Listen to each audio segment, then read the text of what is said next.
Hey there, everybody. Welcome to the CrossFit Edwardsville podcast, community podcast, where we are going to meet and we're going to get to really know more about some of our coaches. We're going to know more about our CrossFitters and our community here at CrossFit Edwardsville.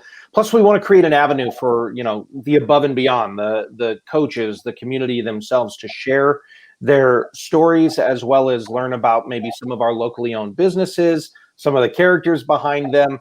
I'm Dallas Amsden. I'm your co-host along with G. Skell, who is the owner of CrossFit Edwardsville. G. Skell, how the heck are you, man? I'm feeling good, man. Feeling good. It's a beautiful day. You're a husband, a father, the CEO at CrossFit Edwardsville. Just for those who don't know, you're a doctor of physical therapy. You've spent the last 18 years learning, practicing the art, science, and psychology of nutrition, looking better, feeling better, performing better. And I should say this, despite your genetic heritage of obesity, hypertension, diabetes, and glaucoma, you've managed to maintain a sub 10% body fat and competitive CrossFit performance year over year without drugs and even pushing 40 years old. Congratulations on that one. And so we're going to be talking with you a little bit here today too. But yeah, glad to have you here, brother. And our other two folks on the podcast with us today are Coach Kelsey Albers. Kelsey, how are you today? I'm good. How are you? I'm doing well. And so, Kelsey, you're a wife, a mother, nutritional therapy practitioner, strength coach, and I'm going to ask you about this at some point, Kelsey, a regenerative farmer. You're the founder of Ignite, Nourish, Thrive, and that's a health coaching practice, everybody, where Kelsey shares her continuing journey to balance living with multiple sclerosis, being a wife, being a mom, and living a radically authentic life. Kelsey is also directly responsible for hundreds of jaw-dropping physical, emotional, and relational transformations in people who've worked with her to dial in their healthy eating habits. So welcome, Kelsey. Thank you. I'm excited to be here. Yeah. And then, of course, as always, the man, the myth, the legend himself, Coach Shawn. Was that a big enough introduction, Shawn? I'm interested as to where the legend comes in. Oh, you are legend, dairy. I did it already. So for those of you who don't know Shawn Crocker, he is one of our coaches at CrossFit Edwardsville as well. And he's a WAG credentialed nutrition coach. That's the Working Against Gravity, WAG organization, and an AFAA and NASM approved coaching program that empowers clients to lose weight, gain muscle, increase performance, and feel better than ever through the power of customized one-on-one nutrition coaching. So this year, he is also the Edwardsville Intelligencers award-winning Best Fitness and Weight Loss Coach for 2020. Going to give it up. Props to Shawn. And you lead coaching for most of the clients at CrossFit Edwardsville, as well as being our programmer there. And you recently joined the CFE nutrition coaching team. So welcome to the podcast again, Shawn. Thanks. That's a mighty introduction. Hopefully I can hold up to it. Well, I think it's all going to go higher from here. So just so you know, CrossFitEdwardsville.com is a great resource for all of your needs. We've got the WOD doctor himself there, G. Skell, several of his ebooks. You can book more information and find out more. But really today, what we want to talk about is all things nutrition. And all three of you, you have your expertise in this field. I'm sure there might be some diverging angles at which you come at nutrition. But really what we want to do is we want to kind of have one of our first conversations and pick your brains about how we as not just athletes, CrossFit athletes, but as everyday people can overcome some of those common obstacles and misperceptions about healthy eating, kind of in our quest to look and feel and even perform at our best. So I'm going to just throw it, Kelsey, I'm going to throw it at you first, and then we might just go around the horn, or let's see how we organically roll here. Why does healthy eating matter? Why is it worth our time? It matters because we matter, because you matter, because every single person who is listening to this matters. And in order to live our best life, we have to feel our best. We have to be uninflamed. We have to be thinking clearly. And I believe we were all put on this earth for a purpose. And how in the world can we live out our purpose if we feel terrible all the time?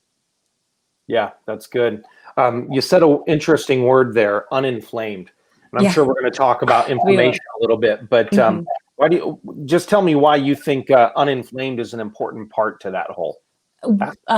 Inflammation is this foundation, or the start of disease processes in our body. So it all starts there.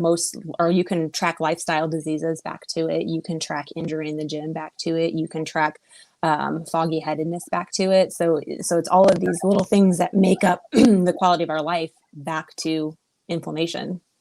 Yeah, that's intriguing.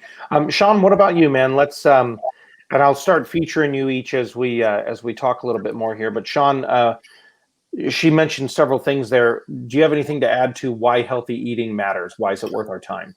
I think Kelsey kind of hit the nail on the head. I think kind of elaborating on that, like if we're looking to maximize our performance, if we're looking to maximize just how we're feeling just throughout the day, I mean, there's nothing wrong with having more energy, with feeling better, with looking better.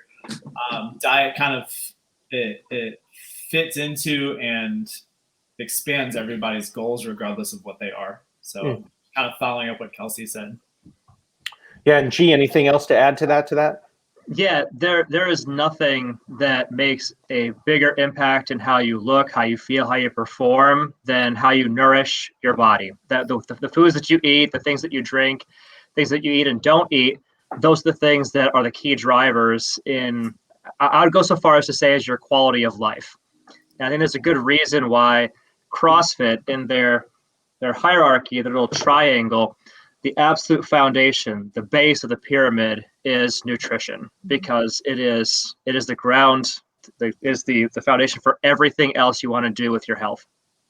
And I know we're going to get more into some of the methodologies and various aspects of nutrition as it goes along. But one of the things that I remember hearing somebody say, a fellow CrossFitter had said they think about it as working out 7 times a day, once at the gym and 6 other times in the kitchen.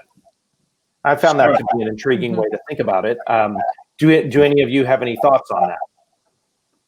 I agree. And I think that it's not even just working out, it's prioritizing recovery through that workout. So mobility is just as important as what you're actually, how you're lifting and all of that. So I look at nutrition as not necessarily that it's just as important, but it is a part of the recovery process. Interesting. Yeah. Some recoveries are more difficult than others. Some days where it's a little more leg focus and it's a little more painful. So do you think you think the less inflamed or the more nutrition focus that you have, Kelsey, the quicker all those recoveries happen? Oh, for sure. Because in order for your body to recover and to repair muscle, you need to be nutrient sufficient. So have enough and proper ratios of protein, carbohydrates, fat, but also micronutrients, minerals, things like magnesium are critical to recovery, electrolytes, all of that plays into your recovery game. So, Shawn, I'm going to throw a question at you here, which is this idea, you and I have talked about this offline. For instance, my schedule is crazy some days. And so trying to balance this idea of, is it really practical? Is it really possible to kind of fit healthy eating into a lifestyle where where I'm usually at work about 10 hours a day. I walk in the door, kids need everything. The spouse needs everything. By the time we get them down at night, I have 3 young kids, and by the time they're down at night, I'm wiped. And there are certain days what would I say? I would say it's probably unintended intermittent fasting because I haven't fed myself all day. So is it really possible to eat healthy all the time when you've got a crazy schedule? Oh, sure. So I just saw someone peeking their head behind Greg, and it drew my attention. You need me to ask the question again? I think Kelsey would probably agree. Greg would probably agree too. Like most of the clients, if not all of the clients that we're working with, all have so much going on. It's just, especially now, like parents are also now teachers, and right. Like we have so many different things kind of happening. Like I think kind of one of the biggest misconceptions is that eating healthy and taking care of yourself requires like a full-time job, because like you see like professional athletes, like they have cooks and they have people delivering and hand making their food and Right. doing all of this stuff for them, and it kind of gives this it makes the concept look so much more grandiose and complex than it actually is. But there are so many different ways that you can take some of that burden off of yourself and set yourself up for success, even if you've got 13 kids that are all now of a sudden at home 24 hours a day. Mhm. And you're trying to balance that with work life and still trying to get into the gym too. I think it's again, like I said, it's a common misconception, and I think it's a dangerous one, because it's stopping so many people from actually kind of taking that next step into that journey and actually starting their nutrition protocol and starting to take care of themselves in that way. Now, nutrition protocol, explain that a little bit for us, Shawn. Oh gosh. Nutrition protocol. So, just how much you're eating. Kelsey's over here laughing. Better than me. Even like a protocol itself can be as simplistic as like eat whole foods and stay away from sugars. It can be even more complex, like down to like the timing of your meals. That's just I use kind of protocol as a grossly encompassing concept to cover nutrition in general. Okay. So, G-Scale, question for you then, as far as that. I mean, because you and I had a conversation just a week and a half ago about I was tired of thinking about my macros. I was tired of tracking them in the app and all of that, because it was like one more thing on my brain power. So besides this idea of, for me, it was brain power tracking macros, what are some of the more common obstacles or roadblocks that you see to healthy eating? I know of 4 big ones. The most common one is time. People concerned about the time commitment, because we're all very, very busy. We have 1,000 things demanding our attention at all times. We have jobs, spouses, kids, responsibilities, hobbies. So that's the first one. Second one is money, because I think a lot of people believe that healthier eating costs more. So money's the second one. Family, I think, is the third one. And what I mean by that is a lot of times, if you are looking to embark on a healthy eating journey, your significant other or your kids, they may not be interested in doing the same thing. And how do you navigate that? So that's the third one. And then there's always questions about sustainability, like the balance between what works and what is livable for a long enough time to make it the sort of thing where your results stick. So like, how do I know, like, what do I do? Can I live with this diet forever? That's always a question people have. And if I can't live with it forever, is it worth the time and the trouble? Is it worth bothering if I can't do this thing forever? So that's what. Shawn, Kelsey, any other thoughts on that? I mean, he mentioned time, money, family, sustainability. Can either of you toss anything else that you're thinking about onto that list? I do. And I think this is one thing that I've really started incorporating with my nutrition clients is understanding your own personality. So we have this belief that the way I approach nutrition is how everybody else should. And we live in a world of everything in moderation. And that works great if you're a moderator. However, there's 2 personalities here. There's a moderator and an abstainer. And moderators have to do moderation, because when they have things pulled away, then they get like really freaked out. Like I can't give that up. But an abstainer is somebody where just one bite of a certain food, for me, I'm an abstainer. So any chocolate, any sugar just lights up an area in my brain for a binge. So I can't moderate. There are some foods that I cannot eat, or else I expect to binge. I expect to have to white knuckle through the next several days. So I think it is important when we talk about obstacles to nutrition and sustaining a program is you really have to know yourself, and you have to know where your weaknesses are and your strengths are and play to them. That's good. I like that a lot. That definitely is something that I struggle with, because my wife jokes that I have to be a sugar ninja, black belt. I have to fully cinch it up, because it's like if there's one drop, it's like all the heroin addiction stuff in my brain lights up. It's like, hey. But You know. conventional wisdom says you should, if you can't moderate it, then what's wrong with you, right? And it's my husband's a moderator and I'm an abstainer, and there have been some tension. There's been tension from this because he eats one bite of a candy bar and then puts it away, and then I squirrel away and eat it after he goes to bed because I'm obsessed with the fact that it's there. So yeah, you have to. It's hard to be married to the opposite because it's just it's hard to understand. I totally am married. My wife is so moderate. Yeah. She's and Shawn and G Scale know her, but she's so moderate, and she can eat like, she'll put out 10 potato chips when she's wanting potato chips. And that's it. And that's all that happens. That she's like, I'm good, I'm satiated, I got my salty fix. Yeah. And and meanwhile, if she's baked cookies, right. I'm laying in bed at 3 a.m. and she's like, why are you awake? And I go, I can hear them. Calling my name. So yeah. That definitely is me. So personality type, I think, is a good one. Shawn, what about you? Obviously you can see the list here. We got time, money, family, long-term sustainability, and personality type. Is there any that you can think to add to or expound upon on this list? I think they covered it pretty well. I think kind of like looking at like probably one of the hardest things for people to overcome when looking at like long-term nutrition is just the idea that like if you screw up a little bit, it's not the end of the world. Right? Like one day, like, you know, we've got Christmas coming up in a couple days, and that's where, guess what, most people are gonna fall off. Right. They're gonna say, I'll get on it in the new year. It's the idea of understanding that like one off day, or God forbid, one off meal isn't going to undo all of the process. Sure. And learning how to accept that you maybe went off the reservation a little bit, but tomorrow's a new day. Like it's, you know, it's just kind of maintaining that, not letting those little kind of curves in the road throw you off.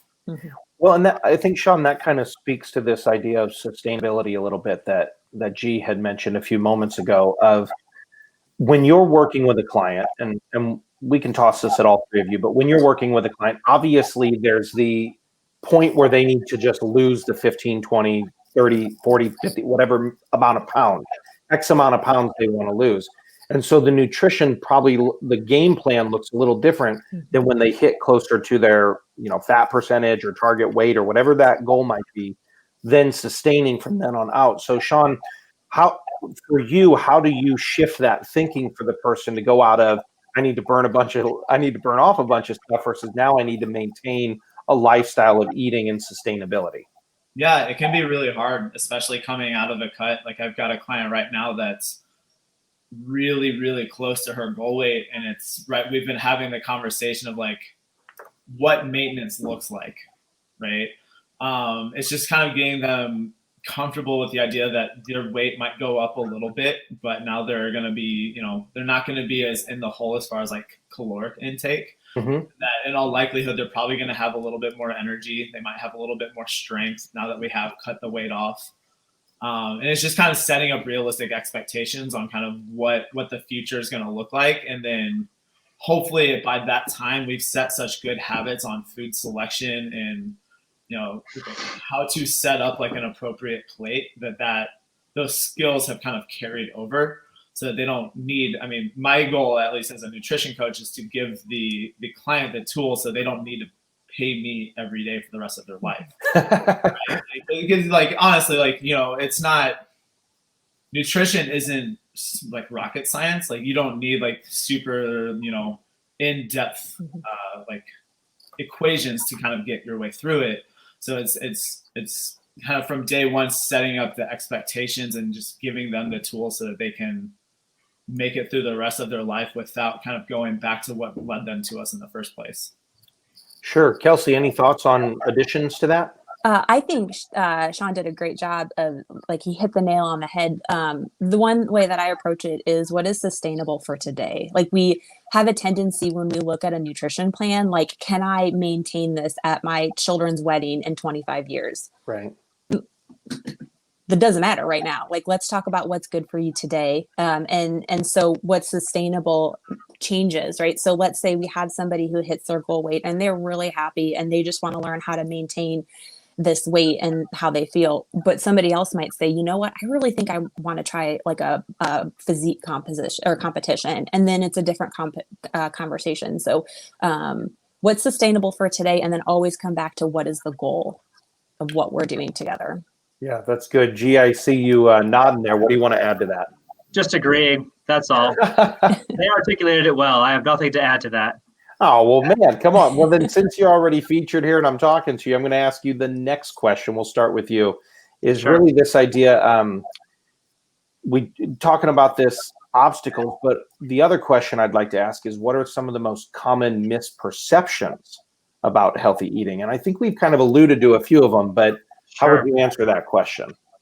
I've got three. I know there's more than this. But these are the three that I really wanted to highlight. The first one is that food is the enemy somehow. Like this is you versus food. And I feel like that misperception is very, very destructive, because if you're spending your life trying to avoid a relationship with food because you think that food is your problem, then you're going to have a very hard time creating any kind of healthy lifestyle, for sure. So food is the enemy. That's the first one.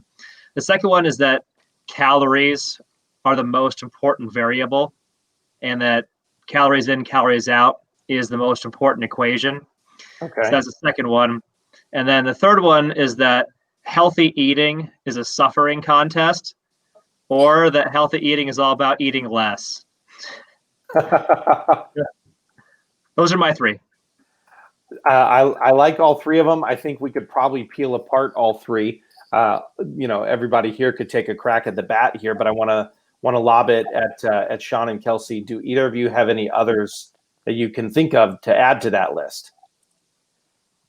Food is the enemy. Calories are the most important variable, and healthy eating is a suffering concept.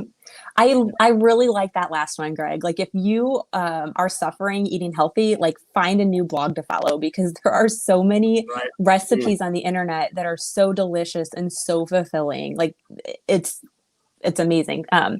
I think the other one that I would add, and this kind of comes back to what you were talking about earlier, Greg, with my family isn't on board, or and we see this a lot right now with holidays coming up, is what will Aunt Sally think if I refuse her pie, right? Right.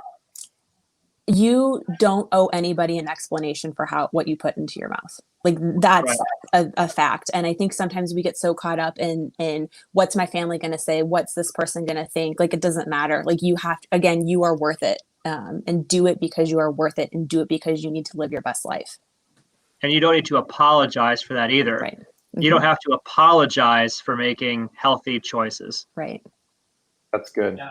If I could add one, I think that we hit really good ones, generally a kind of more macro view, but kind of looking at everybody should be on the same diet, when in reality, that's a good one. Well, if keto might work great for Dallas, but I know it doesn't work for me, right? Right. So and that's kind of where we as coaches come in. That's kind of how we help people through it. Is some things where some people respond really, really well to carbohydrates. Some people blow up like a balloon, right? Right. So, I think just kind of adding that, everybody's nutrition journey is going to be unique, and you shouldn't feel bad because your BFF is keto and you're over here eating rice like it's going out of style.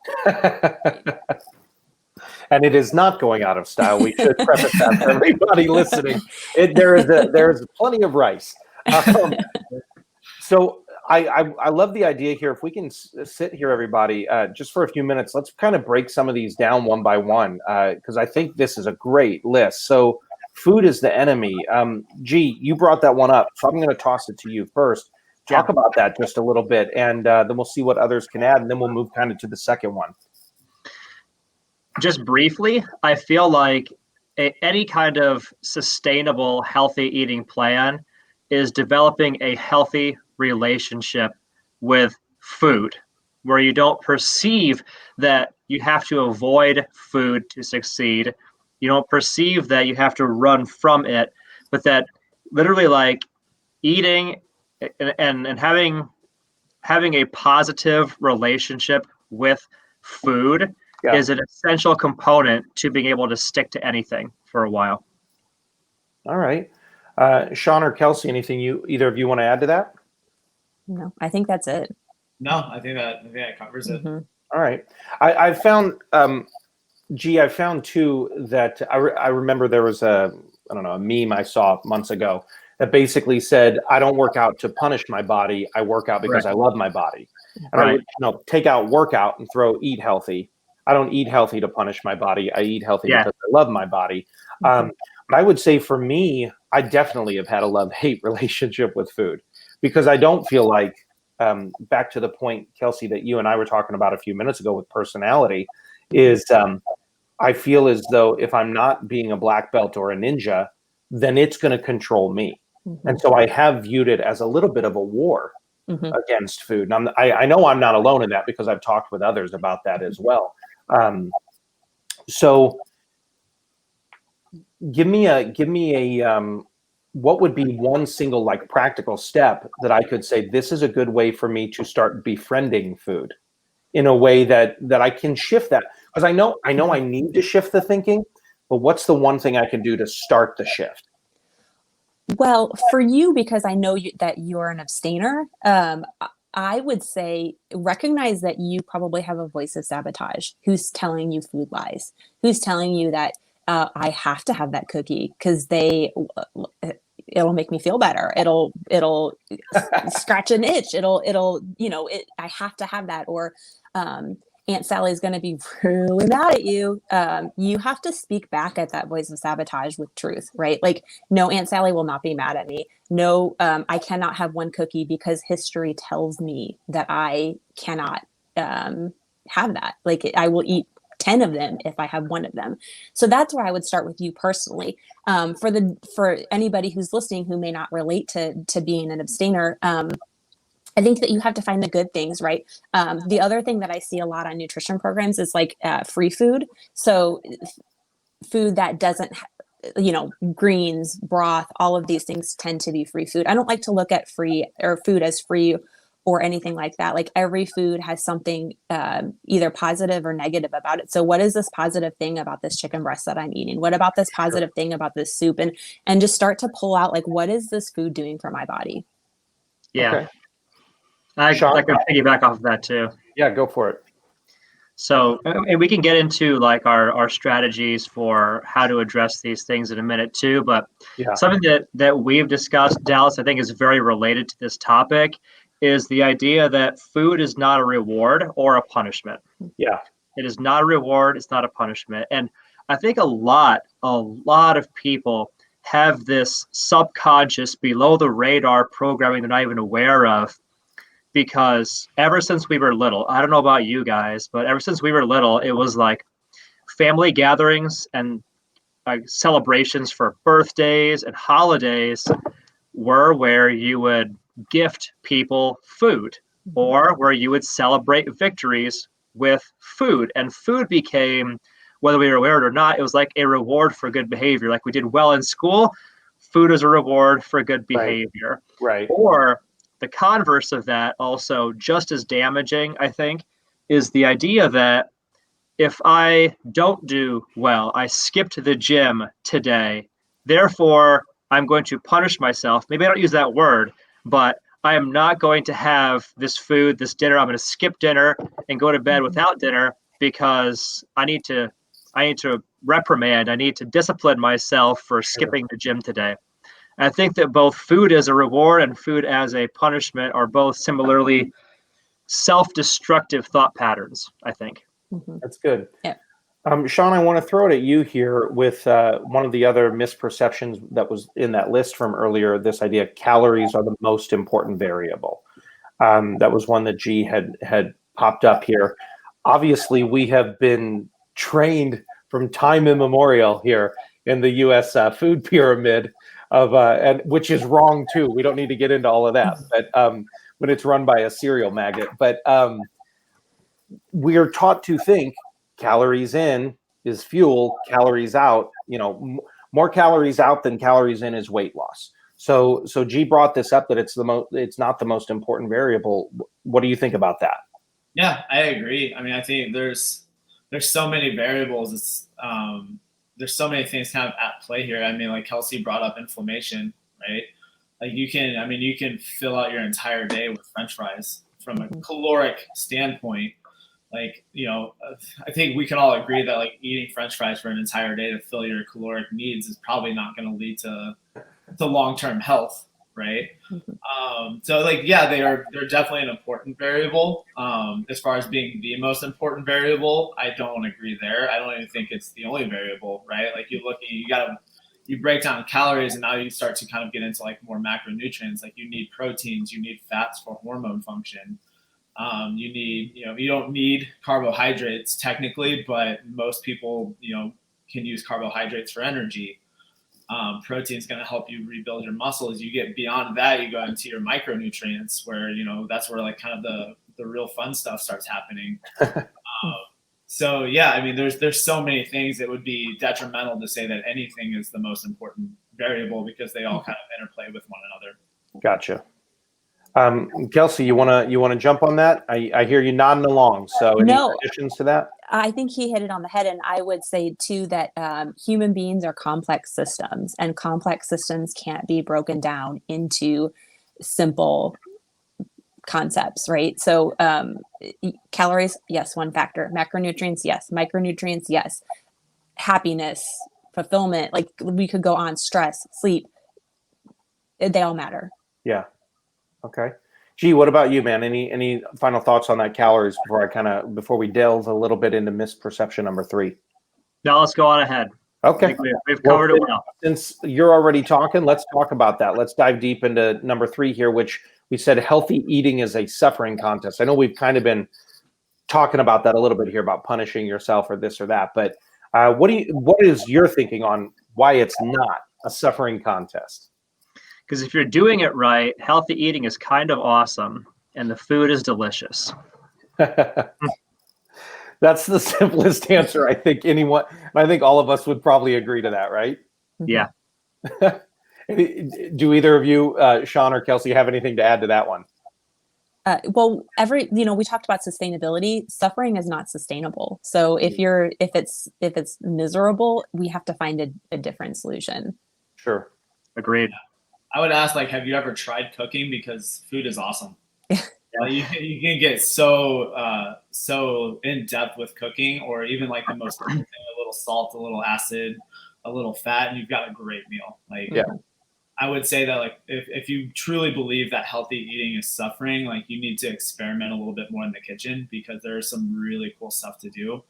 And healthy eating isn't just like pounding your face with kale. Like it's like there's a lot of food out there, and there's probably something for everybody that's healthy. I remember listening to Alan Carr. He developed a method called the easy way.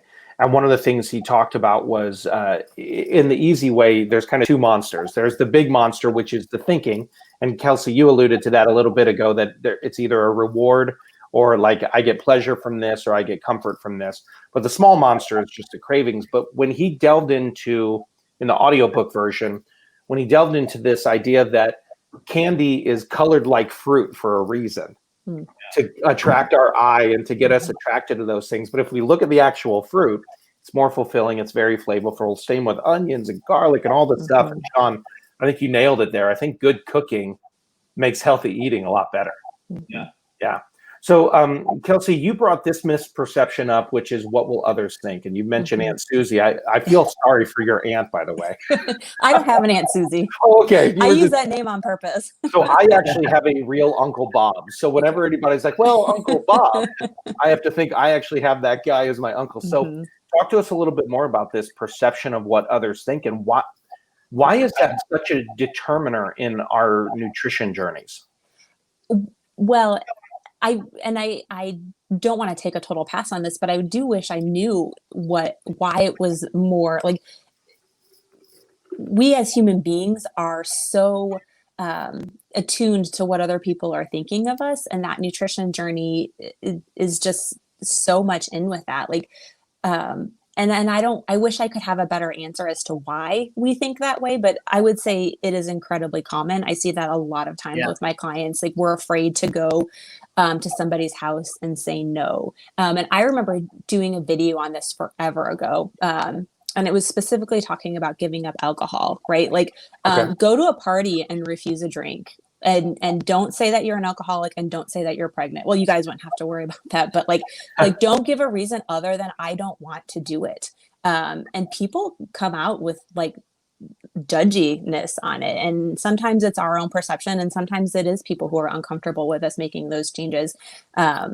So I think what we need to do is get really clear on our goals. Why are we doing this? And understand that most part of the time people aren't really going to be judging you. It's something that you're projecting onto them, but maybe sometimes they are. But why does it matter? Why do we have to worry about what other people think about the choices that we are making for improving ourselves? So I remember a coach telling me one time, one of my business coaches said, you would care a lot less about what people think about you if you understood how little people think about you. Yeah, exactly. That's true. I could weigh on this too, Dallas. Yeah, please. So I think there's two things. So I think the first is that food is so personal for so many people. And as part of it, actually ends up being a point where for some people, the hardest thing about joining a nutrition challenge, for example, or a coaching program is they're worried that it will, like, at an identity level, be some kind of, I don't know, recusement. It's going to be like a judgment, like Kelsey said, on their as a person, who I am. Yeah. Eating is so personal, and the foods that we eat are so personal, and especially around the holidays, so many people, I would wager that every one of us has somebody in our social circle who gives you food or makes you food as a way of expressing love for you. For sure. Mm-hmm. And if you decline that, in their mind, it's almost a refusal of the love. Do you know what I mean? Mm-hmm. Sure. And the fact that food is so personal and so relational can make it very complex, or at least in our heads, it becomes very, very difficult to say no. I still maintain, as you know, Kelsey and I discussed, that you don't have to apologize to anybody for saying no if it is the best for you to say no. You don't have to apologize to anybody for that. But the relational dynamics are very difficult. And I think the second thing that makes it so difficult is that we're all tribal by nature. Yep. And we don't want to be the outlier in this party that we're at. You don't want to be the outlier at the family gathering, the one person turning down the bread rolls at the table, for example, because it makes us stand out. And a lot of people are still at a very subconscious, very soul level, very afraid of being ostracized from the group for anything. Yeah. Being the Lone Ranger, the lone wolf in any endeavor, including food, can be very, very scary. It can be very scary. Mm-hmm. Yeah, I think what you said there, social creatures, tribal by nature, I think that's a huge part of this for sure. Shawn, you brought up another misperception here, and we're going to get into strategies in just a few minutes, but I really want to give you a chance to respond to this, Shawn, and everybody else as well. Misperception number 5 about healthy eating is this idea everyone should be on the same diet. Man, hit us with that. Tell us what you're thinking is there. Yeah, I mean, everybody's body is going to respond to things differently. Like there's, like, you know, if you like Shaquille O'Neal and I are the same species technically, but we are very, very different creatures. Right. Like what works for him or what works for G or Kelsey or Dallas, it may or may not. In all likelihood, it's probably not going to work for me. We expand that out to the human population, and we're all from different cultures. We all have different, you know, heritage. Like, so, you know, like we're not all evolved kind of to follow the same diet. Mm-hmm. I think that it's really important that we do kind of get some level of specificity to it. And even beyond that, I mean, we're talking about like emotional ties to food. Like some people are just going to prefer fatty foods more, right? Some people are going to prefer carby foods more or protein dense foods more.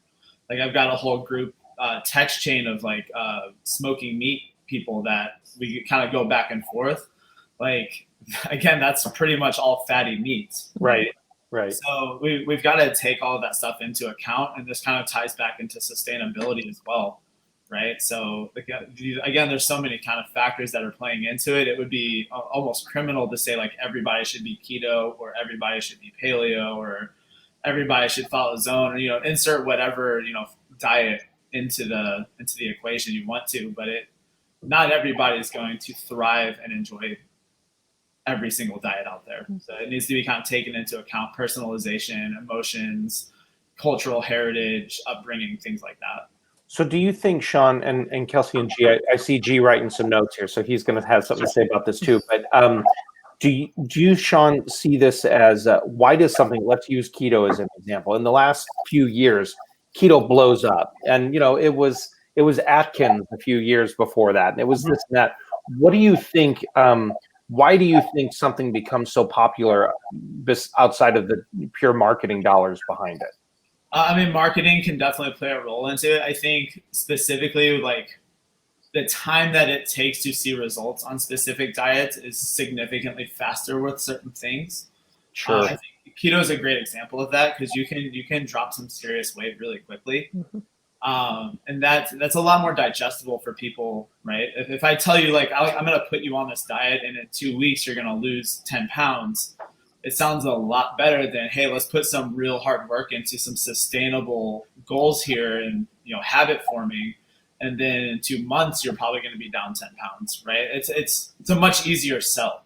Yeah. So I think, you know, you get maybe some less experienced coaches, or you even beyond that, like you see like Instagram posts, like I lost such and such pounds with a keto diet, and that kind of catches on with people, spreads like wildfire. I mean, we're in a very much social media age right now. Yeah. Where all of this stuff just spreads so fast. It just needs a little bit of attention from the right people. I think, you know, Atkins was very similar to that. It didn't hurt that they had like their little, you know, bars that they were selling at Walmart. So it's very right too. I think all of those things kind of play into it. And then again, there's nothing wrong with any of those diets. They have their time and place. I don't mean to like pick on keto necessarily. No, we're just using that as an example. Right. Exactly. Yeah. So Kelsey, I see you nodding along here, and you've got some thoughts on this too, as far as the same diet. Yeah. The other thing I would add, I think Shawn did a great job of breaking down a lot of important factors, but the other thing is what are the goal? Like, or what is the goal? And what is the activity like, right? So the macros I'm going to write for somebody doing CrossFit are not going to be the same as what I write for somebody who wants to run marathons. And they're not going to be the same as what I write for somebody who's doing yoga and walking. So what is your activity like? And the role of carbs, you know, when we look at you know, something like keto, like just to, again, I don't want to be on keto either, because I think it has a time and a place. But I see a lot of people really trying to push keto into really high intensity, long duration workouts like CrossFit and burning out after a couple of weeks. So some people can do it, right? But not everybody can. And we just, again, humans are complex systems. So we need to be aware of that. Yeah, that's good. G, what about you? I saw you writing some notes. What do you want to add to this? No, it's actually what I was thinking is we had a 2-part conversation initially planned for today, where we first like outlined misconceptions, bad advice about healthy eating. I thought, you know, it actually may make sense for us to like wrap up this podcast on that topic and then save strategies, the second part, like strategies and like tactics for overcoming as like a part 2 to this. That's not a bad idea. I think that's good. I think this idea of misconceptions is really strong and powerful, because I think part of it, everybody, is this idea of there's so much information out there and available. And that's a question I wanted to ask each of you too, is with the vast amount of information. I mean, I've had people send me books, Eat for Your Blood Type, you know, intermittent fasting, all of those elements too, that are those small things and tips and tweaks, and Mediterranean, not just keto, Mediterranean, paleo, this, that, and the other. I guess one of the questions is, how do you determine it with your clients? I think that's and if I'm a client looking to talk with any of you about this, what's some of the questions that I can maybe come into the conversation with? I think because again, there's a glut of information and misinformation out there. So one, if I want to talk with you about it, what's some questions that might be smart for me to ask? And then two, how do you help me determine? So who would like to jump into that first? So I have a couple of thoughts, and I'm going to work into it backwards. I'm going to go with number 2 first. The way I do it is I think any nutrition coach is going to have an area of expertise that they sort of lean to, right? And then, but a good nutrition coach will lean to that and then build on it based off of what they learn about you, right? So, like when I start people on lower carb paleo, and this doesn't mean that it's necessarily low carb. It's just probably lower carb than what you were eating on a standard American diet. And then I build from there. I like to tell people, give it 4 to 6 weeks to see how you're feeling, set some habits, and then we can adjust from there. And then as far as from that perspective, a client coming in, I need you to be really clear on your goals. And I think that's really important. Is it fat loss? Is it muscle gain? Are you just looking to reduce inflammation, feel better, be able to live better quality of life for longer? And then that helps me tinker and tool into what we're actually going to be doing and how I'm going to be programming for you. Because if I'm out here writing out really specific macros and you're like, I just want to know how to not have my joints hurt anymore, like that's miscommunication right there, and we can address that. So again, come in really clear with what your goals, what do you want to see, what do you want to get out of your nutrition coaching. That's good. Shawn, I'm going to toss that at you too. Those 2 questions you see there, how do you help clients determine their pathway, and what questions could they come in to help you determine that? Yeah, I think Kelsey made a really good point. Like, you need to be very honest with what your expectations are. And you need to understand, like, if a coach tells you, like, maybe that's not entirely reasonable in that time frame, to be receptive to that. I want to lose 25 pounds in 10 days. Yeah, exactly. Which is great. Like, that's an awesome goal, and I'll do my best to help you get there as soon as I can, provided it's keeping you healthy, right? Sure. So that, like, maybe think back, like, especially like if someone's done like kind of their own nutrition, and almost everybody has in this space, like, what worked really well for you and what did you enjoy and not enjoy about it? Because we talked a lot about sustainability. If you're not going to enjoy it, then there's not really much reason to keep beating your head against a wall trying to get to a goal following that. Yeah, right? That's good. Finding food preferences and just being really honest about your current lifestyle. So like I like to ask all clients, like, what does a typical day of eating look like for you? I'm not looking for your ideal day if everything goes perfectly. I'm looking for, like, what do you usually eat on, like, 90% of the time? Yeah. Right? So, and like, I think it's very easy for clients, and like myself included, to kind of sugarcoat what we're eating. Like, yeah, if I think back, I really want to eat, all of this stuff and this timing, things like that. But in all likelihood, like, life has a way of hitting us in the back of the head with a shovel. Yeah. And like, what do you bias towards in those moments, right? Because that's really where we gotta put the work in and start figuring out processes to set you up for better success when that does happen. I think that's a huge point. And everybody, I'm going to stress that for you here, if you're listening or watching this. The idea of being completely honest and transparent, because the accountability is only as good as your transparency. Yeah. And as coaches, we're not here to judge you. Like, I'm not going to say I don't care what you eat, but I don't care what you were doing before. Like, I just want to know. Right. Yeah. That's good, Shawn. I think that's a really important thing. G, what about you, man? What additions can you think of to these? How you help clients determine their pathway and what questions they might ask or come in with? I like both what Kelsey and Shawn have had to share on this topic. And to add to it, I think it's very important that the client outlines in as much specificity as possible what is the win, what is the victory. Because I have coached clients, we went in and their extremely specific goal was they wanted to cut body fat. And we did an in-body test at the beginning, did an in-body test at the end, and we had extraordinary results with cutting body fat. But their weight was relatively similar. And they walked away with a sense of failure because their weight hadn't changed. And I said, that is a distraction. That's a distraction. We have in-body proof. Your muscle is the same. Your fat is down.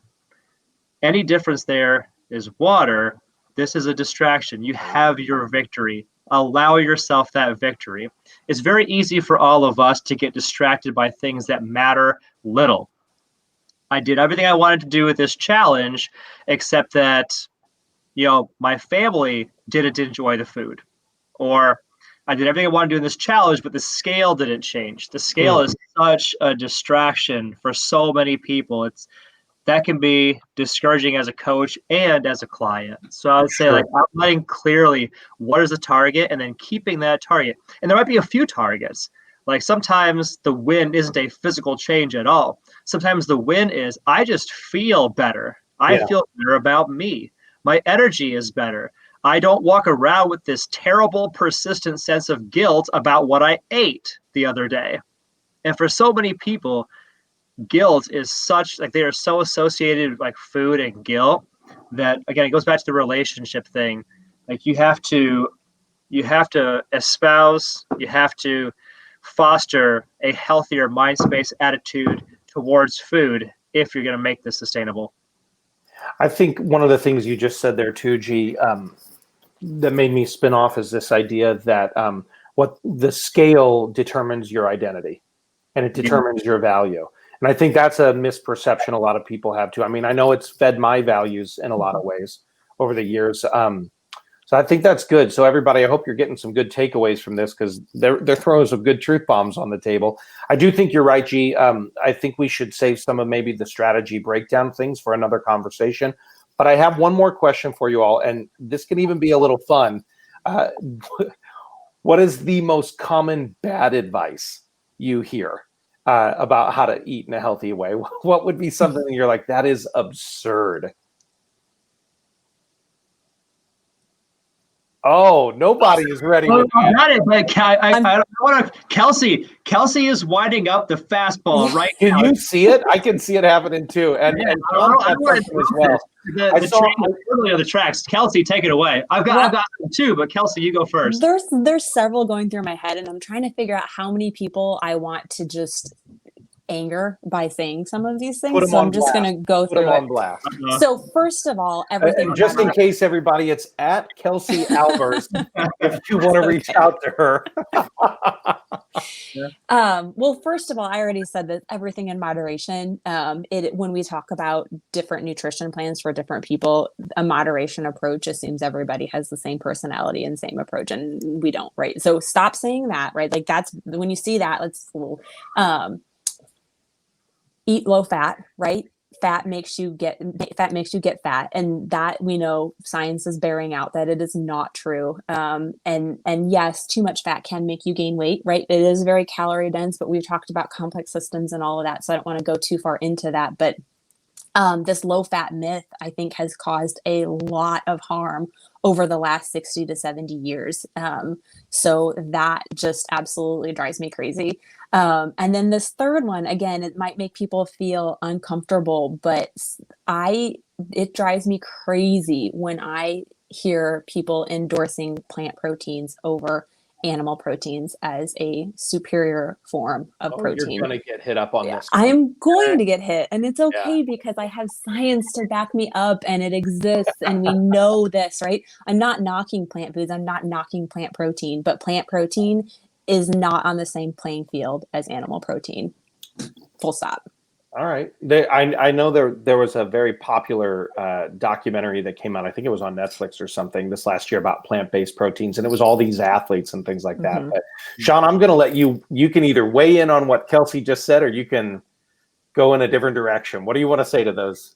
I mean, we can continue to upset vegans. I was vegan for 12 years, so I've got a lot of bullets on it.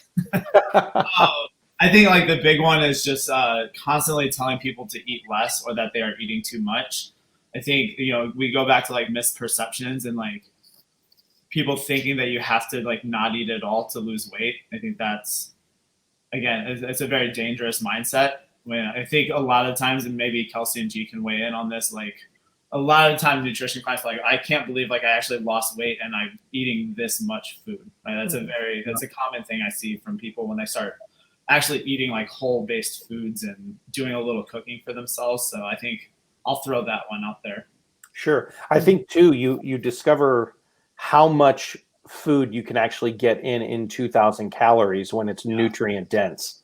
Yeah. Versus like a sleeve of Oreos. Right. Right. Exactly. You know, yeah.